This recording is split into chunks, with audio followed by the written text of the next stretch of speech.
Hey 49er fans, I'm Thomas Mott. Welcome into today's 49ers Report. This video is sponsored by Manscaped. Go to manscaped.com, use the promo code 49ers20. You'll get 20% off your order plus free shipping. More details on that here in just a second. I want to start today's rumors and news video with the big stuff that dropped just a couple of days ago, and that is the fact that George Kittle and the 49ers are very, very far away from being close to getting a new deal done for the star tight end in San Francisco. So it starts with the report that they're not even close to a deal, meaning that this is not going to happen anytime soon, and that both sides of the argument in terms of the Niners representation and, of course, George Kittle and his agent cannot seem to come together and get a deal done. The main reason why is because right now the 49ers don't have enough money to actually go ahead and sign George Kittle. It's not necessarily this Kittle wants this much, the Niners say, no, we're going to give you this much, and they're just butting heads in terms of price. The Niners don't have the money to get a deal done right now, which means something has got to give, and most likely they're going to have to do something to free up space before a deal can actually be done. So,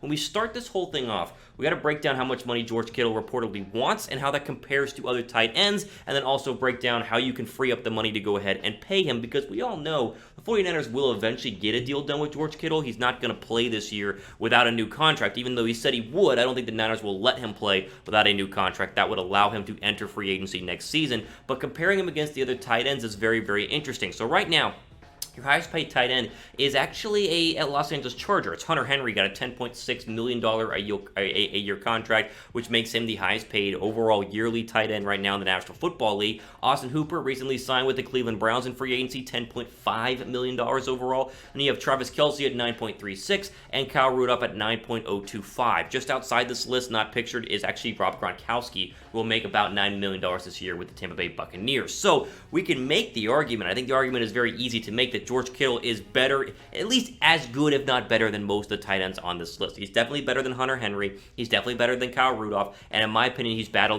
than Austin Hooper. The only argument there is Travis Kelce. But again, I think Kittle's younger and better overall. So we know it has to be north of $10 million. It's got to be north of 10.5. It's got to be north of 10.6. I mean, it has got to be north of Austin Hooper and Travis Kelce, just because, again, I think he's the better tight end. Stats are one thing, and Kittle's great in that category, but overall potential future aspects for the tight end spot, Kittle is going to be set up to be the best tight end in the league for many, many years to come. It's like when Zach Ertz got a big contract with Philadelphia. He's maintained and stayed one of the best tight ends in the NFC for a very long time. So we know that he's got to get more than $10 million. And as we said earlier, right now San Francisco, after all the rookies signed, and slowly but surely the rookies kind of sign at their own pace, the Niners will have right about $7 million in cap space, maybe a little bit less. So 7 need north of 10 doesn't really work, right? So Bleacher Report decided to come up with ways to free up cap space, and that involves trading players, and the first of which is one I think many 49er fans will agree with, and that is trading Solomon Thomas. So Bleacher Report said this, quote,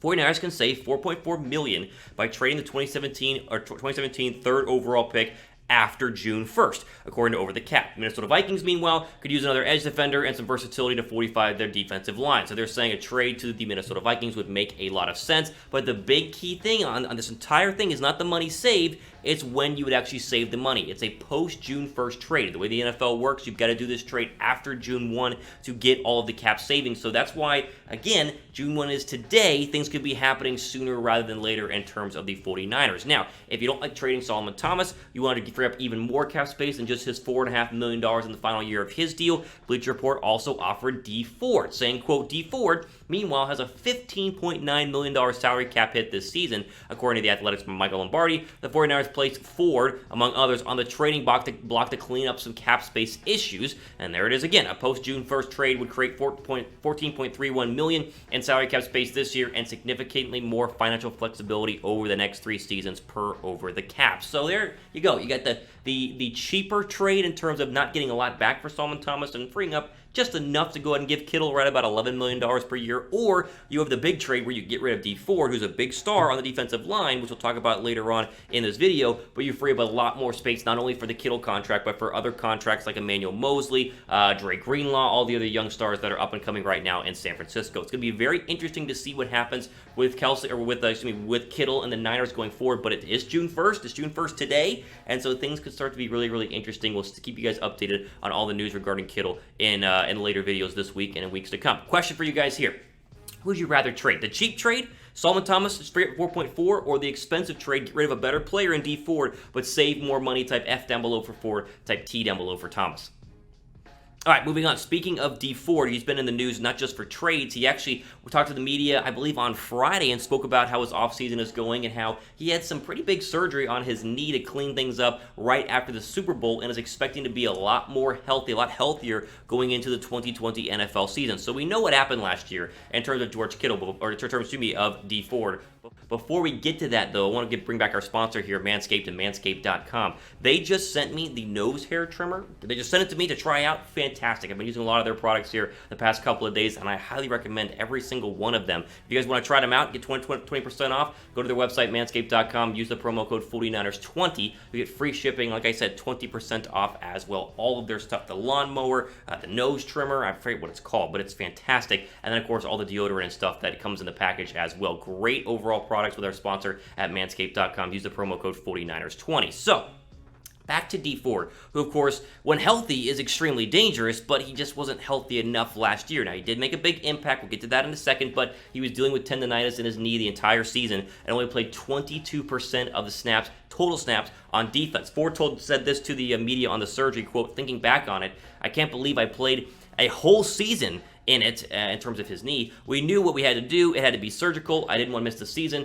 We had too much going on. It's in the bag now, though. I'm confident in that." It's amazing that Dee Ford still was able to muster 6.5 sacks, 6 quarterback hits, and 2 forced fumbles during his 2019 campaign. But we remember during the season, there were a lot of games where it's like, Ford is questionable. He's not 100%. He's only been in a few snaps. And then, of course, he missed games as well. Like I said, only played in 22% of the snaps. But this knee cleanup surgery that he had, the hope is he comes back into that 49ers defensive line alongside the new rookie Javon Kinlaw, alongside Eric Armstead, and, of course, alongside Nick Bosa, who's going to try to win Defensive Player of the Year, and gets back to the rhythm of playing more than just 22% of the snaps and balls out for San Francisco, as, of course, the 49ers expected him to whenever they acquired him from the Kansas City Chiefs. 6.5 sacks last year. Let's bump the over-under up a little bit here. I'll give you guys a question. Over-under 8 sacks for Dee Ford this season. If it's over 8, let me know down below. Under 8, I think it needs to be over 8 to warrant paying him $15 million a year. But obviously, gotta wait and see exactly how healthy he's going to be despite what we've heard in terms of the surgeries. Okay, final thing here, which is interesting. Peter King, and I've talked about Peter King a lot here in the 49ers Report. NBC, formerly Monday Morning Quarterback, now has a weekly column, I believe, on NBC.com. He released his, post-draft, post-offseason, but preseason NFL power rankings. And normally, I don't really get big into power rankings, but it's interesting when the 49ers are, let's say, disrespected in the power rankings, and they were in Peter King. So Peter King, of course, released this a couple of days ago and put the 49ers in the top 5, but not in the top 3 or the top 2. He has them at number 4 overall, which is very, very strange. I'm going to give you guys the list here in just a second. But before we do, though, I was told by the bosses that we need to get more people to click the notification bell, because only like 21.3% of you guys have the notification bell turned on. It's like 5.1, 5.2 thousand there in terms of our 23 overall thousand subscribers. So if you're a subscriber, then fantastic, I appreciate you, but you need to be notified whenever we drop new videos like this video, so click the little notification bell down below. If you have not subscribed, then click the red subscribe button down below as well. So, again, I mentioned 49ers, they're number 4 on this list, so you're saying, Thomas, who's ahead of them? Well, here's Peter King's top 5.